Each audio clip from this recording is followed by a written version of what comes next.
They say you should never judge a book by its cover. But at the Golden Oak Grill, that's exactly what everyone did. When a shivering, disoriented old man walked in from the rain, the manager saw a vagrant. The customers saw a nuisance. But Ava, a struggling waitress with $3 in her bank account, saw a human being. She didn't know that the man shaking in the corner wasn't homeless at all. He was Kenjiro Tanaka, the silent owner of the very building they were standing in, and one of the wealthiest men in Tokyo. And he was looking for the one person worthy of inheriting his empire.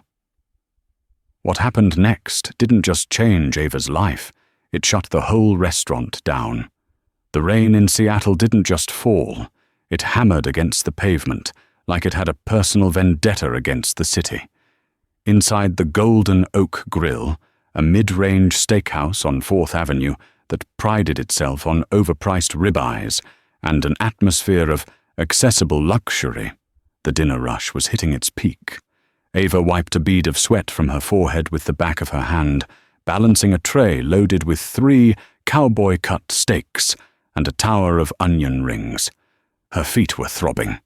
She was wearing cheap non-slip shoes she'd bought at Walmart because her good pair had blown a sole 3 weeks ago, and she couldn't afford to replace them.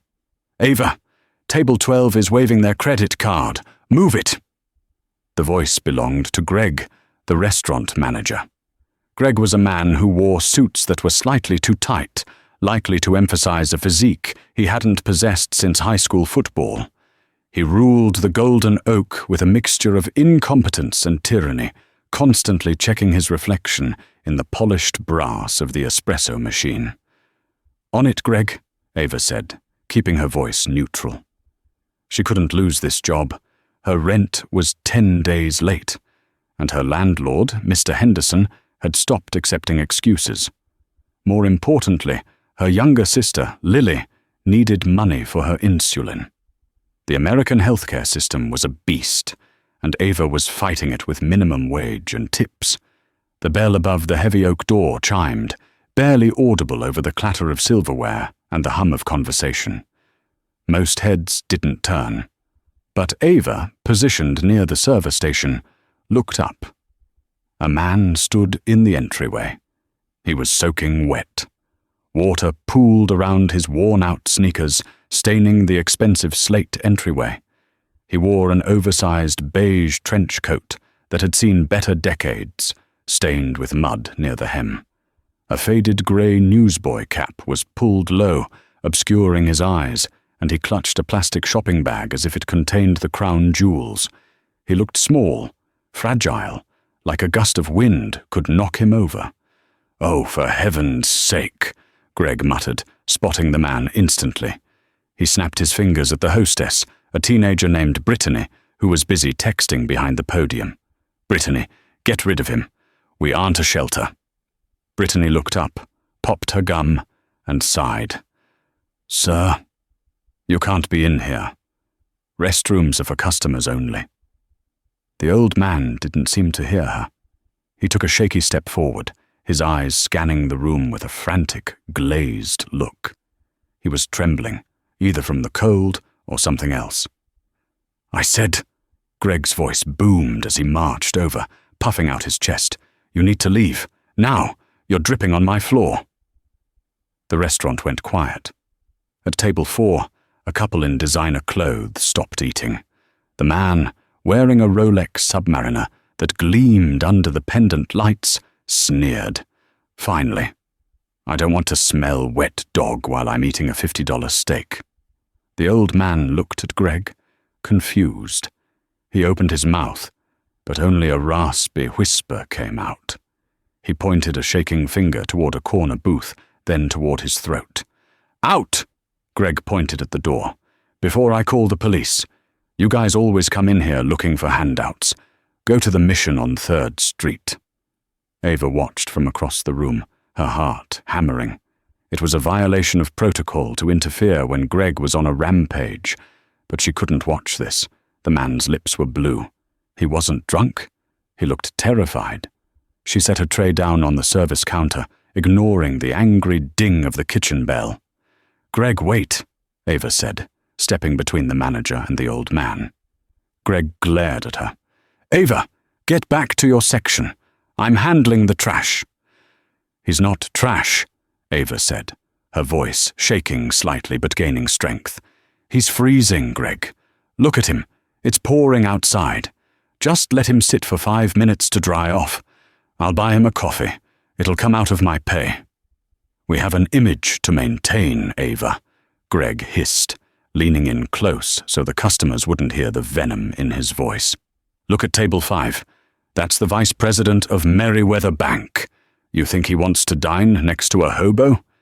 If you want to run a charity, do it on your own time.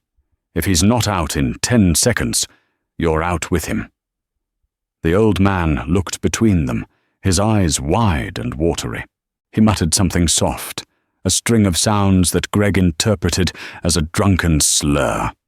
That's it! Greg reached out to grab the man's arm. The old man flinched, clutching his plastic bag tighter. Yamete, kudasai, he whispered. Ava froze. It wasn't a slur. It wasn't gibberish. She knew those words. The restaurant was silent, waiting for the inevitable ejection. Greg's hand was inches from the old man's shoulder. Wait! Ava shouted, louder than she intended. She stepped forward, effectively blocking Greg. She turned to the old man, softening her posture. She bowed her head slightly. Not a nod, but a respectful inclination of the upper body. Sumimasen, Ava said softly. Her pronunciation wasn't perfect, but it was clear. Daijubu desu ka? Excuse me, are you okay? The old man's head snapped up. The fear in his eyes was instantly replaced by shock. He looked at Ava as if she were an angel descending from the ceiling tiles. Nihongo, ga hanasemasu ka? You can speak Japanese? He asked, his voice trembling, sounding thick with emotion. Ava nodded, a sad smile touching her lips. Sukoshi dake. Sofu ni naraimashita. Just a little. I learned from my grandfather. Ava's grandfather had been a Marine stationed in Okinawa in the 70s. He had fallen in love with the culture, and after his service, he'd taught Ava the language on rainy Sunday afternoons in their small trailer. He used to tell her that language was the only key that could open a door anywhere in the world. He had passed away 3 years ago, leaving Ava with nothing but his old dictionaries and a love for a country she had never visited. The old man let out a long, shuddering breath, his shoulders sagging. Arigato, he whispered. Michi ni mayota shimaimashita. Telephone. Thank you. I got lost. Telephone. He was lost. He needed a phone. He wasn't a vagrant. He was a confused, elderly tourist. Ava turned to Greg. He's not homeless, Greg. He's lost. He's asking for a phone. Greg blinked, caught off guard for a second, but his ego was too bruised to back down. The customers were watching. He had already committed to the narrative that this man was a nuisance. I don't care if he's the Emperor of Japan, Greg scoffed, crossing his arms. He looks like a wreck. He has no wallet, no ID visible, and he's disturbing the peace. Tell him to use a payphone. There are no payphones anymore, Greg, Ava snapped. He's elderly. It's 40 degrees outside and raining. I'm going to sit him down, give him some hot tea, and let him use my cell phone. If you want to fire me for that, go ahead. But if you throw a lost senior citizen out into a storm, I'll make sure every customer here knows exactly what kind of human being you are. It was a bluff. Ava couldn't afford to be fired. She had $342 in her checking account, but looking at the man's shaking hands, she saw her own grandfather. Greg looked around the room. A few customers looked uncomfortable. The man at table 4 with the Rolex rolled his eyes and shouted, "Just get him out of sight so we can eat." Greg gritted his teeth. "Fine. Put him in the back booth, the one near the kitchen doors. And if he makes one sound or smells up the place, you're done. And don't think you're getting a free meal for him. Put it on your tab." Fine, Ava said. She turned back to the man, offering a gentle smile. Kochira eduzo. Please come this way. She guided him through the dining room. As they passed table 4, the man with the Rolex audibly sniffed and covered his nose with a cloth napkin. Unbelievable, he muttered to his date. Place is going to the dogs. The old man shrank into his coat, understanding the tone if not the words. Ava gently touched his elbow, guiding him past the hostility. She led him to the secluded booth near the swinging kitchen doors. It was the worst seat in the house, noisy and drafty, but right now it was a sanctuary. Please, sit, she said in English, gesturing. He sat down heavily, clutching his plastic bag. Ava noticed his hands. They were weathered, spotted with age, but his fingernails were manicured, clean. That was a detail Greg had missed. Homeless men rarely had manicured nails. Tea? Ava asked. Ocha? He nodded eagerly. Hi, onegaishimasu. Ava rushed to the waiter station. She brewed a fresh pot of green tea, not the cheap bags they usually used, but a stash of premium sencha she kept in her locker for her own breaks. She poured it into a clean ceramic cup and placed it on a saucer. When she returned to the table, the old man was shivering violently.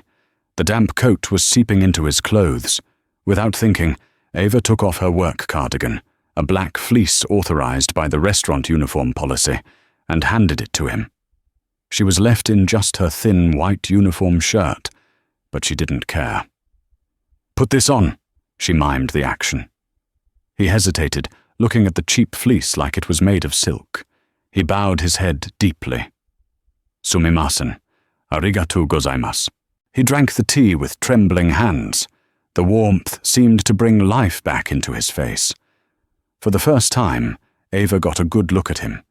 He had sharp, intelligent eyes, buried under wrinkles, high cheekbones, and there was a dignity in his posture, even as he sat in a wet trench coat in a diner booth. My name is Ava, she said, tapping her chest. Ava-san, he repeated, testing the sound. He pointed to himself. Kenji. Kenji-san, Ava smiled. She pulled her smartphone out of her apron pocket. It was an old model with a cracked screen, but it worked. Phone? Denwa. Kenji stared at the phone. He reached into his pocket and pulled out a sleek, black leather wallet. It was slim, devoid of cash, but inside was a single metallic card. It wasn't a credit card. It was a business card made of brushed titanium. He handed it to her with shaking hands. Ava looked at the card. It was heavy. Engraved on it was a simple logo, a stylized hawk, and a phone number. Beneath the logo were the words, Tanaka Industries, Executive Office. Ava frowned. She knew the name. Tanaka Industries was a global conglomerate. They made everything from microchips to the engines in half the cars parked outside. You want me to call this number? She asked. Kenji nodded. My son. Hiroshi. Ava dialed the number. It rang once. Then a voice answered. It wasn't a receptionist. It was a sharp, deep voice, speaking rapid-fire English. This line is for emergency executive communication only. Identify yourself. Hello, Ava stammered, intimidated by the authority in the voice. My name is Ava. I'm a waitress at the Golden Oak Grill in Seattle. There is an elderly gentleman here named Kenji. He's lost. He gave me this number. There was a silence on the other end. A silence so heavy it felt like the air pressure in the room dropped. Did you say Kenji? The voice asked, suddenly quiet. Is he wearing a beige trench coat and a grey cap? Yes, Ava whispered. He's safe. He's drinking tea. But the manager, well, you should probably come get him. He's very confused. Do not let him leave, the voice commanded. The authority was gone, replaced by panic. Do not let anyone touch him. Keep him there. I am in the city. I am 10 minutes away. I am sending the security detail now. What is the address?" Ava gave the address. 10 minutes, the voice repeated. "If he is safe when I arrive, you will be rewarded. If anything has happened to him." The threat hung in the air, unspoken but terrifying. The line went dead. Ava slowly lowered the phone. She looked at Kenji. He was sipping his tea, watching her with a calm, observant gaze. "They are coming," she said gently. "Kuru, your son." Kenji smiled, a genuine, warm smile that wrinkled the corners of his eyes. He reached into his plastic bag. Ava expected him to pull out old newspapers or trash. Instead, he pulled out a small, intricately carved wooden box. He placed it on the table. "For you," he said in English. "For kindness." Before Ava could ask what it was, the kitchen doors swung open. Greg marched out, followed by 2 police officers. "There he is," Greg pointed a finger at Kenji. "Officers, remove him. Trespassing and loitering. And take her with him," he pointed at Ava. "She's fired." Officer Davis, a burly man with a buzz cut, who looked like he'd been waiting all night for an excuse to use his handcuffs, stepped forward. He sized up the shivering old man in the booth and the waitress standing protectively in front of him. "All right, folks, show's over," Davis announced, his hand resting on his baton. "Sir, the manager wants you gone. You're trespassing. Up you get." Kenji didn't move. He was staring at the steam rising from his tea, his hands clutching the cup, as if it were an anchor keeping him from drifting away. "He doesn't understand you," Ava pleaded, stepping between the officer and the booth. "He's confused. He's waiting for his family. Please, just give him 10 minutes. "I gave him 10 minutes, Greg lied smoothly, adjusting his tie. "He's been harassing customers and begging for money. And she," he pointed a manicured finger at Ava, "is enabling him. She's refusing to follow direct orders. I want her removed from the premises as well." Officer Davis nodded. He reached past Ava and grabbed Kenji by the collar of his damp trench coat. "Let's go, Pops, don't make me drag you." The sudden contact terrified Kenji. He gasped, dropping the teacup. It shattered on the floor, splashing hot green tea over the officer's polished boots. "That's it!" Davis roared. He yanked Kenji out of the booth. The old man was light, frail, and he stumbled, his knees hitting the hard tile floor with a sickening thud. "No!" Ava screamed. She threw herself at the officer, grabbing his arm. It was a foolish move. Assaulting a police officer was a felony, but instinct overrode logic. "Stop it! You're hurting him." "Back off!" The second officer, a younger woman named Martinez, grabbed Ava and pulled her back, pinning her arms behind her. "Miss, calm down, or you're going in cuffs, too." "He's sick!" Ava cried, tears streaming down her face. "He's not a criminal. Look at him." Kenji was on his knees, hyperventilating. He looked small and broken amidst the shattered porcelain. The customers were standing now, phones out, recording the spectacle. The man with the Rolex at table 4 was laughing. "About time, get the trash out." Davis pulled a pair of handcuffs from his belt. "Resisting arrest. Assault on an officer. You're going downtown, old man." He grabbed Kenji's thin wrists and twisted them behind his back. The metal clicked shut. Kenji let out a low moan of pain, his head bowing in defeat. Greg smirked, crossing his arms. "And take the girl. She's banned from the property." The bell above the restaurant door chimed. It wasn't the polite tinkle of a customer entering. It was followed immediately by the sound of the door being thrown open with such force that the glass pane shuddered. The restaurant went silent. 6 men in black suits stormed in. They moved with military precision, forming a perimeter instantly. They weren't police. They were private security, wearing earpieces and carrying themselves with a lethal sort of grace. Behind them walked a man who seemed to suck the oxygen out of the room. He was tall, wearing a charcoal suit that cost more than the restaurant's annual revenue. His hair was slicked back, his face a mask of cold, controlled fury. This was Hiroshi Tanaka. "Officer!" Hiroshi's voice cracked through the room like a whip. "If you do not unhand that man in the next 2 seconds, I will have your badge, your pension, and your freedom before sunrise." Officer Davis froze, the key to the handcuffs halfway to his belt. He looked at the intruders, his bravado wavering. "Who do you think you are? This is an active police scene. Back off." Hiroshi didn't break stride. He walked straight up to Davis, ignoring the baton, ignoring the gun on the officer's hip. He stopped inches from the officer's face. "I am Hiroshi Tanaka," he said, his voice terrifyingly calm. "And the man you have on the floor is Kenjiro Tanaka, the chairman of Tanaka Industries, and the owner of the holding company that owns the bank that holds the mortgage on your precinct." The room seemed to tilt. Greg's face went from smug to sheet white in a heartbeat. The name Tanaka was royalty in Seattle. They owned the stadium, the tech parks, the shipping lines. "Bull!" Davis stammered, though his grip on Kenji loosened. "He's a vagrant. Look at him." "Unlock him," Hiroshi commanded. Davis hesitated, looking at his partner. Martinez nodded frantically. Davis fumbled for his keys. The moment the cuffs clicked open, Hiroshi knelt on the dirty floor, ruining his $3,000 suit trousers in a puddle of tea and rain, and wrapped his arms around the old man. "Otu-san." "Father," Hiroshi whispered, his voice breaking. "Mushiwake arimasen." "I'm so sorry." Kenji looked up, his eyes unfocused.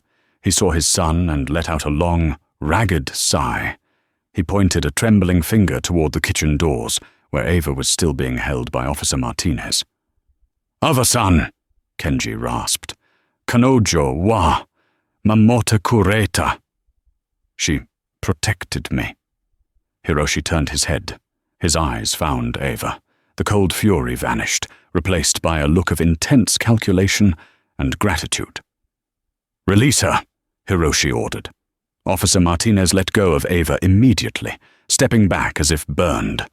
Hiroshi stood up, helping his father into a sitting position on the booth bench. He turned to face the room.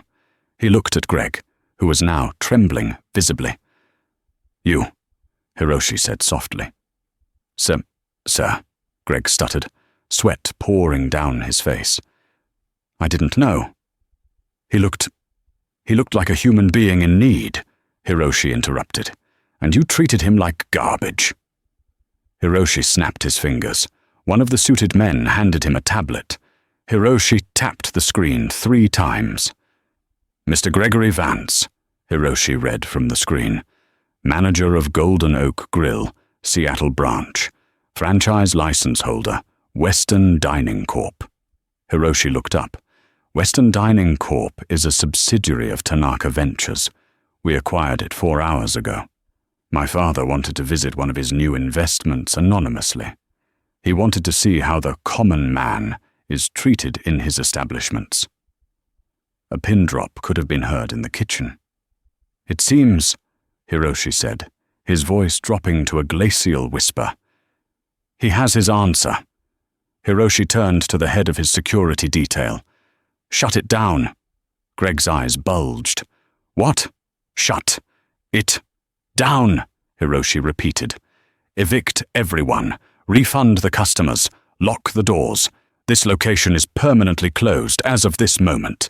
You are fired, Mr. Vance, as is anyone who stood by and watched this happen." Pandemonium broke out. Customers began shouting. Greg fell to his knees, begging. Hiroshi ignored them all. He walked over to Ava, who was rubbing her sore wrists. He bowed to her.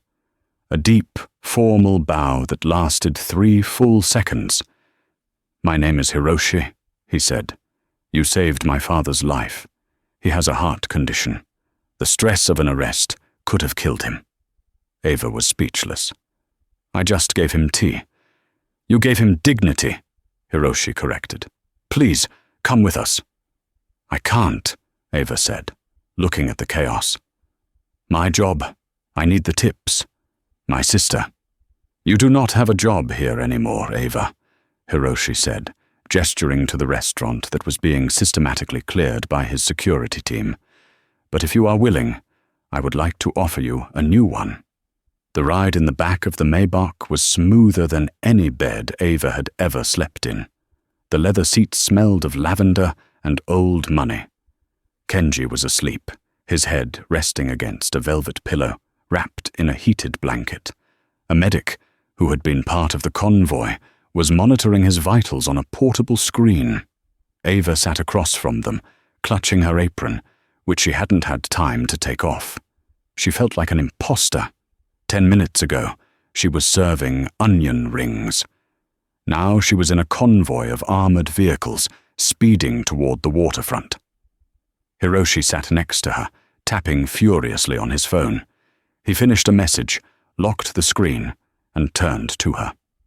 "I have arranged for a courier to deliver 2 months' supply of insulin to your apartment for your sister, Lily," he said matter-of-factly. Ava's jaw dropped. "How did you know?" "I have a very efficient team," Hiroshi said, not unkindly.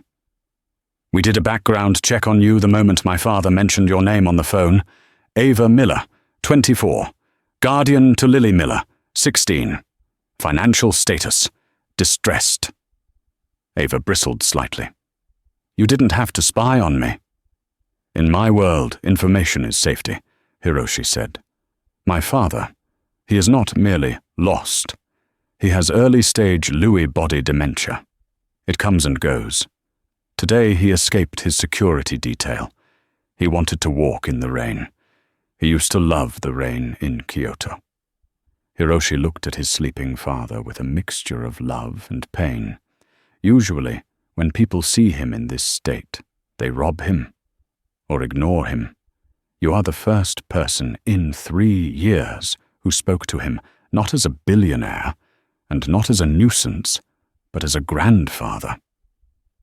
The car slowed down, turning into the driveway of a glass and steel skyscraper that pierced the Seattle skyline. The Tanaka Tower. "I'm offering you a job, Ava," Hiroshi said, as the car came to a halt. "I'm a waitress," Ava said. "I don't know anything about whatever this is. I don't need a business analyst. I have thousands of those. I need a liaison." Hiroshi leaned forward. "My father refuses to trust his nurses. He thinks they are spies sent by the board of directors. And frankly, he might be right. But he trusts you. He drank the tea you made. He gave you his direct line. What would I do? Be with him. Speak Japanese with him.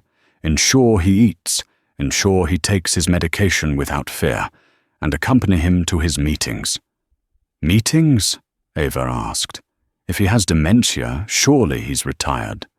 Hiroshi's expression darkened. "That is the complication. He is the majority shareholder. He refuses to step down. And there are vultures in the company, men who are waiting for him to make one mistake, one public slip-up, so they can declare him incompetent and seize the empire. Today was almost that slip-up. If the press had gotten a photo of him in handcuffs..." Hiroshi didn't finish the sentence. He didn't have to. "The salary is $100,000 a year," Hiroshi stated, "plus full medical benefits for you and your sister, and housing in the staff wing of the penthouse." Ava felt dizzy. That was 5 times what she made at the Golden Oak. It meant Lily would be safe. It meant no more eviction notices. "I'll do it," Ava whispered. "Good," Hiroshi said. The door opened. "Welcome to the Snake Pit, Ava-san. Watch your step." They took a private elevator to the 60th floor. The doors opened directly into a penthouse that was larger than Ava's entire apartment complex. Floor-to-ceiling windows offered a panoramic view of the city lights, reflecting off the Puget Sound. The decor was minimalist, Japanese modernism, mixed with cold industrial chic. But the atmosphere was tense. Standing in the center of the living room was a man holding a crystal tumbler of scotch. He was younger than Kenji, but older than Hiroshi. He had blonde hair, cold blue eyes, and a smile that didn't reach them. "Hiroshi," the man drawled. "You're late, and I hear there was a situation downtown." Hiroshi stiffened. "A minor misunderstanding, Carter. It has been handled." Carter walked forward, his eyes landing on Ava. He looked her up and down with undisguised contempt. "And who is this? The new maid?" "This is Ava Miller," Hiroshi said, his voice tight. "Father's new personal liaison." Carter laughed, a dry, humorless sound. "A liaison? She's wearing a diner apron, Hiroshi. She smells like grease. Is this really the level of care we're providing for the chairman now?" "She speaks the language," Hiroshi said sharply. "And unlike the nurses you hired, Carter, Father actually likes her." Carter took a sip of his drink, his eyes narrowing. "Is that so? Well, welcome aboard, Miss Miller. Do try not to break anything valuable. Some of us are trying to run a Fortune 500 company here, not a daycare." He brushed past Ava, deliberately bumping her shoulder. As he passed, he leaned in and whispered, so only she could hear, "Enjoy the view while it lasts, darling. You won't be here long." Ava watched him leave. A shiver went down her spine that had nothing to do with the air conditioning. "Who is that?" Ava asked. "Carter Thorne," Hiroshi said, loosening his tie. "The CFO, and the man who will do anything to take my father's chair. Stay away from him, Ava. He is dangerous." 2 weeks passed. Life in the penthouse was a surreal blur of luxury and high-stakes tension. Ava traded her stained apron for tailored business suits provided by the estate. She spent her days with Kenji in the solarium, reading to him in broken Japanese, playing Go, which he taught her with surprising patience, and ensuring he took his pills. Kenji improved rapidly. With regular meals and a stress-free environment, the fog of his dementia seemed to lift. He was sharp, funny, and incredibly kind. He told Ava stories of his childhood in Kyoto, of rebuilding his family's business from the ashes of war, of his late wife. But the shadow of Carter Thorne loomed over everything. Ava noticed things. She noticed that the staff Carter had hired, the housekeepers, the chefs, would often linger near the doors when Kenji was talking about business. She noticed that Kenji's medicine that the previous nurse had administered made him groggy and confused, while the new regimen Hiroshi's private doctor prescribed made him alert. One rainy Tuesday, Kenji was napping. Ava was organizing the small library in his private suite. She saw the plastic shopping bag, the one he had clutched so tightly in the restaurant, sitting on a high shelf, forgotten. Curiosity got the better of her. She reached up and took it down. Inside, there were no clothes or toiletries. There was a stack of papers, damp and wrinkled from the rain of that night, and a small digital voice recorder. Ava unfolded the papers. They were financial spreadsheets, complex ones. She didn't understand the math, but she understood the red ink, and she saw the notes scribbled in the margins in Kenji's shaky handwriting. Embezzlement, Project Alpha, Thorne, shell companies. Ava's heart hammered. Kenji hadn't been wandering aimlessly that night. He had been running. He had taken the evidence and tried to get to a safe place, but the stress and the weather had triggered an episode. She pressed play on the voice recorder. Kenji's voice, strong and clear, filled the room. "If you are listening to this, I may not be lucid. Carter Thorne is funneling money out of the Tokyo expansion. He plans to crash the stock price, buy the controlling share for pennies, and oust my family. He has paid off my doctor to change my medication, to make me appear insane. I need to get to the police. I need—" The recording ended with the sound of a door slamming and Kenji shuffling away. Ava stared at the recorder. This was it.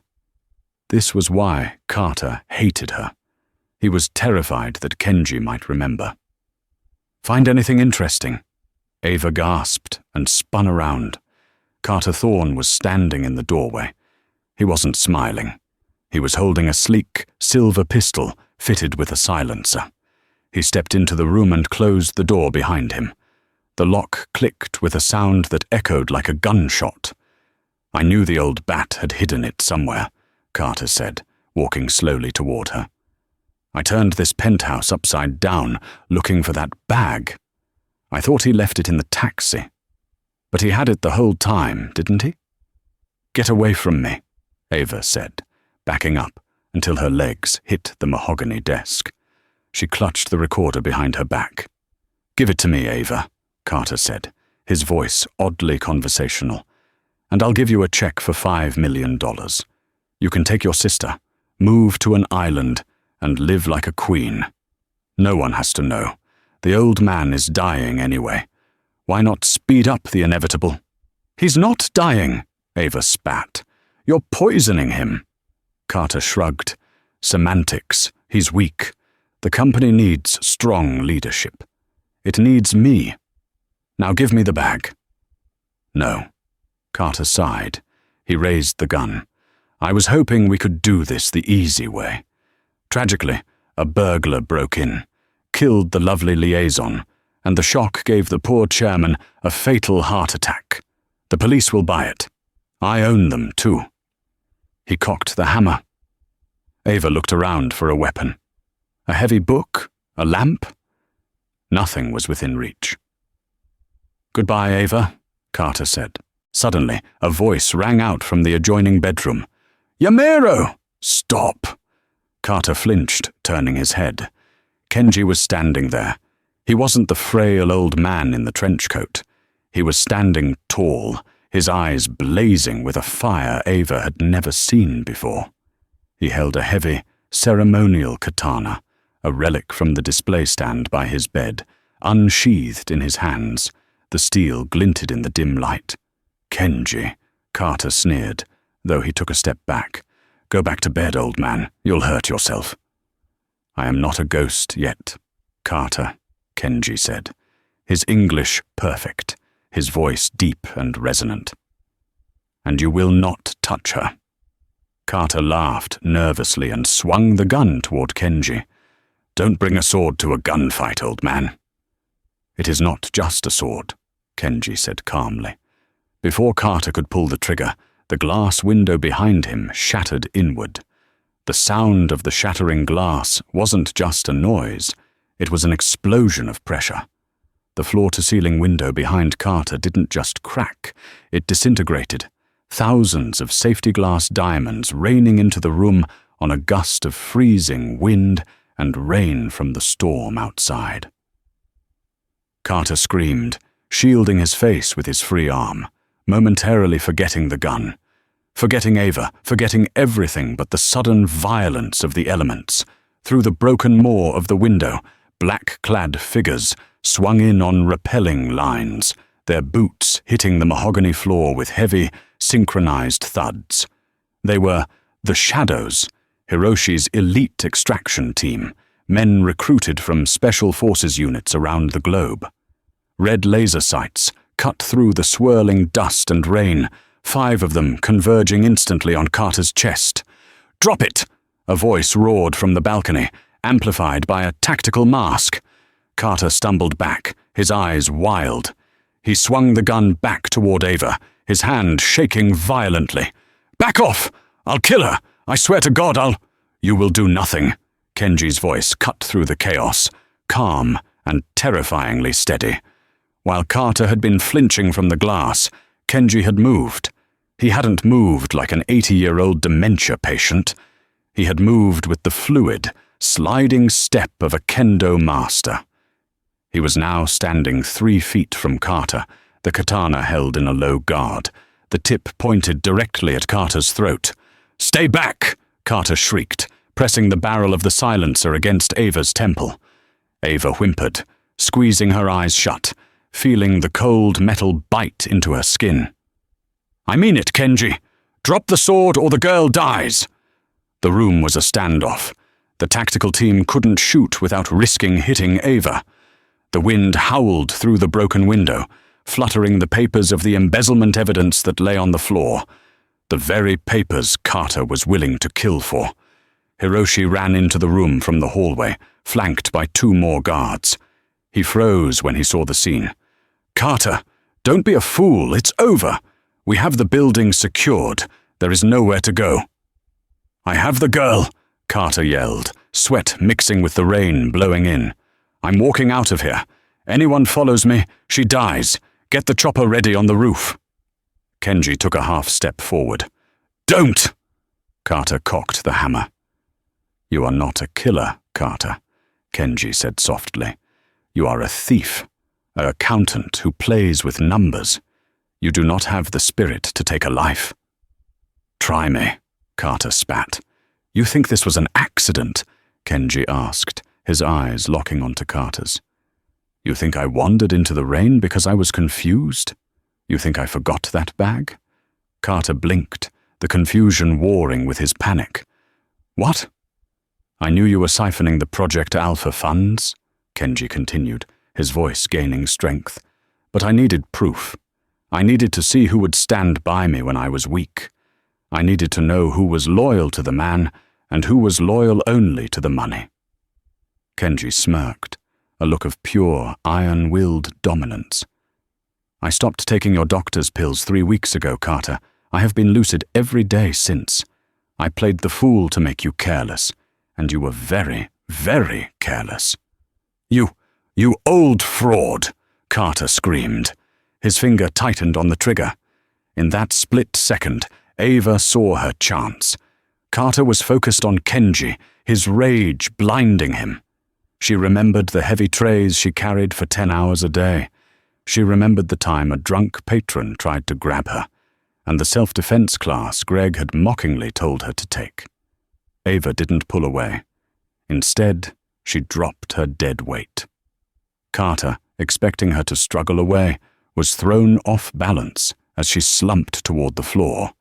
His arm jerked upward. Foot. The silenced gun went off, the bullet burying itself in the plaster of the ceiling. Now! Hiroshi yelled. Kenji didn't use the blade. He rotated his wrists, bringing the heavy brass pommel of the katana handle down in a sharp, brutal arc. It connected with Carter's wrist with a sickening crunch. Carter howled, dropping the gun. Before he could scramble for it, Ava kicked it across the room. She scrambled backward on her hands and knees as the tactical team swarmed. 2 guards tackled Carter, slamming him face first into the wet floor, zip-tying his hands behind his back before he could draw a breath. Secure! The lead guard shouted. Hiroshi rushed to Ava, helping her up. Ava, are you hurt?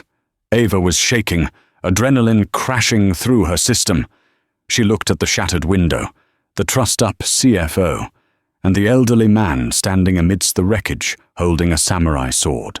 I think I quit, she gasped, a hysterical laugh bubbling up in her throat. Kenji handed the katana to a guard and walked over to her. He took her hands in his. His grip was warm and strong. Domo arigato, Ava-san, he said gently. You were the bravest warrior in this room. Carter was hauled to his feet, his nose bleeding, his expensive suit ruined. He glared at Kenji. You can't prove anything. The board is on my side. I'll be out on bail by morning. Kenji reached into his pocket and pulled out the digital recorder Ava had saved. He held it up. You confessed to murder, embezzlement, and conspiracy, Carter. And since this device is synced to the cloud, the district attorney received the audio file 5 minutes ago. Carter's face went slack. The fight left him instantly. He sagged in the guard's grip, a defeated man. Get him out of my sight, Hiroshi ordered. As they dragged Carter away, the rain continued to pour into the penthouse, washing away the sins of the Golden Oak Grill, the Tanaka Empire, and the past. 6 months later, The rain in Seattle was usually a depressing grey curtain that dampened spirits and soaked through cheap coats. But today, to Ava Miller, the drizzle looked like liquid silver dancing against the glass. She stood in the center of what used to be the Golden Oak Grill. The pretentious, dark mahogany paneling that had once absorbed the light was gone, stripped away to reveal warm, exposed brick. The heavy velvet curtains that Greg had insisted on to keep out the riffraff had been replaced by sheer, airy linen that let the daylight flood in. The sign out front no longer promised exclusive dining in gold leaf. Instead, a hand-painted wooden sign hung above the door, reading simply, "The Open Table, a Tanaka Community Kitchen." The smell of the room had changed, too. Gone was the scent of stale cigar smoke and overpriced truffle oil. It was replaced by the hearty, comforting aroma of roasting rosemary chicken, freshly baked sourdough, and ginger tea. Ava checked the time on her wristwatch, a slender Cartier piece that had been a birthday gift from Hiroshi. She smoothed the lapels of her navy blazer. She wasn't wearing an apron today. She was wearing a tailored suit that cost more than she used to make in a year. "Excuse me, Miss Miller?" Ava turned. A young volunteer, a college student named Ben, was holding a clipboard, looking flustered. "We have a situation at table 6, Ben said nervously. "We ran out of the beef stew, and the gentleman there is well. He's disappointed. He says it's the only hot meal he gets all week." Ava smiled, a calm, reassuring expression that she had learned from watching Kenji handle billion-dollar negotiations. "It's not a situation, Ben. It's an opportunity. Tell the chef to plate the braised short ribs from the reserve menu, and give him a loaf of the walnut bread to take home." "But the short ribs are for the donors coming tonight," Ben stammered. "The donors are coming to support our mission," Ava said gently, placing a hand on his shoulder. "Our mission is to feed people with dignity. Feed him the ribs." Ben nodded, his eyes wide with admiration, and rushed off to the kitchen. Ava walked through the dining hall. It was packed. But it wasn't packed with suits and Rolexes. It was a mosaic of the city. Construction workers on lunch break, sitting next to homeless veterans. Tired single mothers sitting across from struggling students. At the open table, there were no prices. The menu had a simple footnote: "Pay what you can. If you have nothing, you eat for free. If you have plenty, you pay for your neighbor." She made her way to the back office. The door, which Greg had always kept locked and bolted like a fortress, was propped wide open. Inside, the space had been transformed from a shrine to Greg's ego into a cozy study. Sitting at a large oak desk, surrounded by textbooks and a half-eaten blueberry muffin, was Lily. "Hey," Ava said, leaning against the doorframe. "How's the calculus coming?" Lily looked up, pulling her headphones down. Her cheeks were rosy, filled out with health.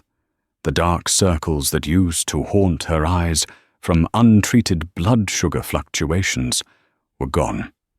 Clipped to her jeans was the newest model of insulin pump, blinking a steady, reassuring green light, fully paid for by the Tanaka corporate health plan. "Calculus is evil," Lily groaned, but she was smiling. "But I think I'm winning. By the way, Hiroshi's assistant texted. The board meeting was moved up to 2 Santos p.m. The car is 5 minutes out." Ava felt a sudden wave of vertigo. Even after 6 months, it sometimes felt like a hallucination. 1 minute, she was scraping leftovers into a trash bin, terrified of eviction. The next, she was the director of North American operations for the Tanaka Philanthropic Initiative.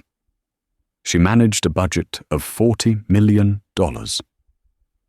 She had bought a house, a real craftsman bungalow in Queen Anne with a garden for Lily. "Thanks, Lil," Ava said. "You good here until closing?" "I'm good," Lily said, returning to her books. "Go run the world, sis." Ava walked out to the curb, just as the long, sleek black sedan pulled up. It wasn't the armored convoy from that chaotic night, but it still commanded attention. Passers-by stopped to look. The rear window rolled down before the driver could even step out. Kenjiro Tanaka sat in the back. He looked nothing like the shivering, lost soul from that rainy night. He was wearing a charcoal three-piece suit, a silk scarf, and a fedora tilted at a jaunty angle. His eyes were sharp, clear, and twinkling with mischief. "Kenji-san," Ava exclaimed, sliding into the leather seat beside him.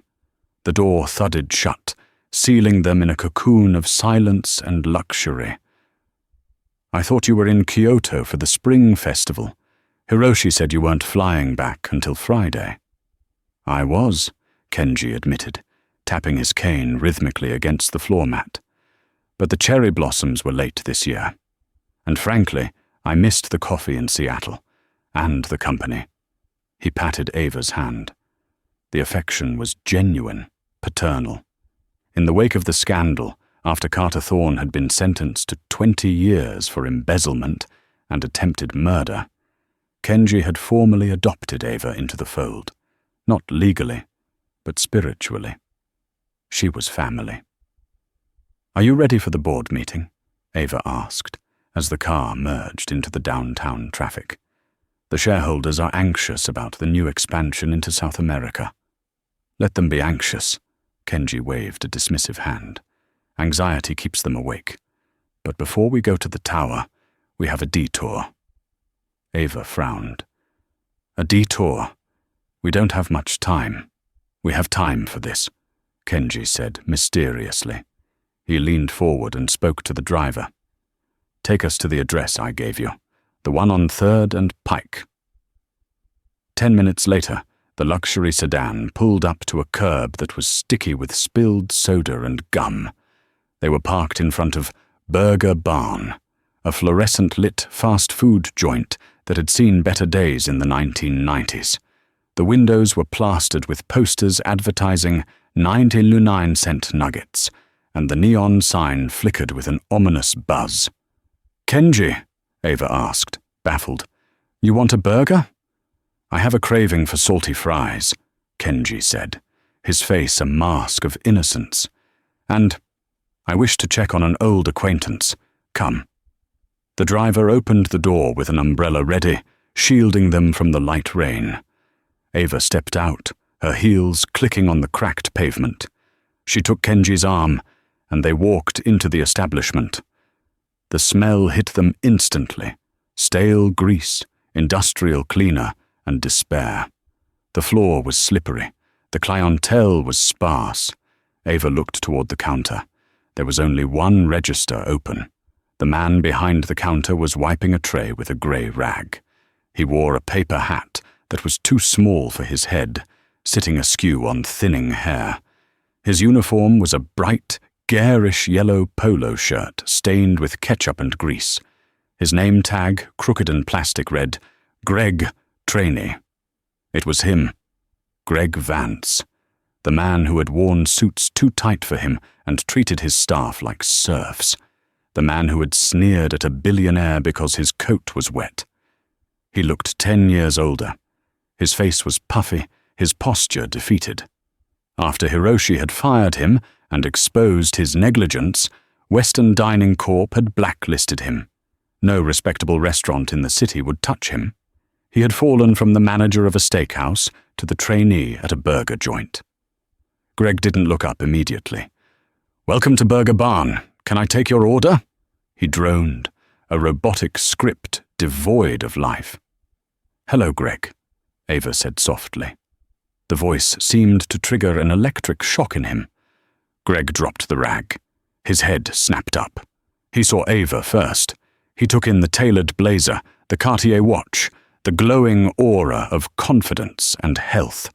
Then his eyes slid to the man beside her, the distinguished, powerful Japanese man leaning on a cane, looking at him with a gaze of absolute, crushing neutrality. Greg's mouth opened and closed like a fish out of water. His face turned a deep, blotchy red. Ava, he whispered. His voice cracked. Mr. Tanaka? The teenager working the fry station behind Greg snorted. Hey, trainee, quit staring at the customers. You burn those fries, it's coming out of your paycheck. Greg flinched. The humiliation was palpable. It hung in the air, thick and suffocating. Greg stammered, his hands shaking as he tried to straighten his paper hat, failing miserably. I didn't know. I mean, what are you doing here? We would like 2 large coffees. Black, Ava said. Her tone wasn't angry. It wasn't vindictive. It was polite. It was the tone one uses with a stranger they wish well but do not know, and that distance hurt Greg more than any scream could have. And a large fry, Kenji added pleasantly. Fresh, please. Greg punched the order in with trembling fingers. He couldn't meet their eyes. He fumbled with the cups, spilling a little coffee on the counter, frantically wiping it up while muttering apologies. He looked like a man whose soul was being crushed under the weight of his own past choices. He placed the order on the counter. That will be $8. Kenji reached into his pocket. He didn't pull out a credit card. He pulled out a crisp $100 bill and placed it gently on the counter. Keep the change, Kenji said. Consider it a tip for the education you provided us. Greg stared at the bill. It was more than he made in a day. Tears welled up in his eyes, tears of shame, of regret, of realizing exactly what he had thrown away. Ava, Greg choked out as they turned to leave. I'm sorry. For everything. Ava paused at the door. She looked back at him, framed by the flickering neon lights and the smell of burnt oil. She remembered how terrified she used to be of him. Now, he just looked small. I know, Greg, she said quietly. Be kind to the people who walk through that door. You never know who they really are. They walked out into the cool, fresh air. The contrast was startling. As they settled back into the car, Kenji handed Ava a fry. You know, Kenji mused, as the driver pulled away from the curb, leaving the burger barn in the rearview mirror. There is an old Japanese proverb. The tongue is but 3 inches long, yet it can kill a man 6 feet high. Or in his case, destroy a career. Ava took a sip of the coffee. It was terrible, burnt and watery, but somehow it tasted like victory. Do you think he learned? Ava asked. Perhaps, Kenji said, looking out at the skyline of Seattle, where the Tanaka Tower pierced the clouds. But that is no longer our concern. Karma is a heavy coat, Ava-san. Some people wear it for warmth, and others are crushed by its weight. He turned to her, his expression softening. You, my dear, wear it like armor. You shielded a stranger in the rain, not because you wanted a reward, but because it was right. That is why you sit in this car. That is why you will lead this company when Hiroshi retires. Ava looked at her reflection in the darkened window. She didn't see the frightened waitress with the hole in her shoe anymore. She saw a woman who had been tested by fire and rain and had come out made of steel. Let's go, Ava said, a smile touching her lips. We have an empire to run. The car sped up, merging onto the highway, heading toward the future. Bright, unstoppable, and golden. Ava never expected that a simple cup of green tea and a moment of compassion would lead to a boardroom seat. But the universe has a funny way of keeping score. Greg learned the hard way that you should treat the janitor with the same respect as the CEO, because in the end, we're all just human beings looking for shelter from the storm.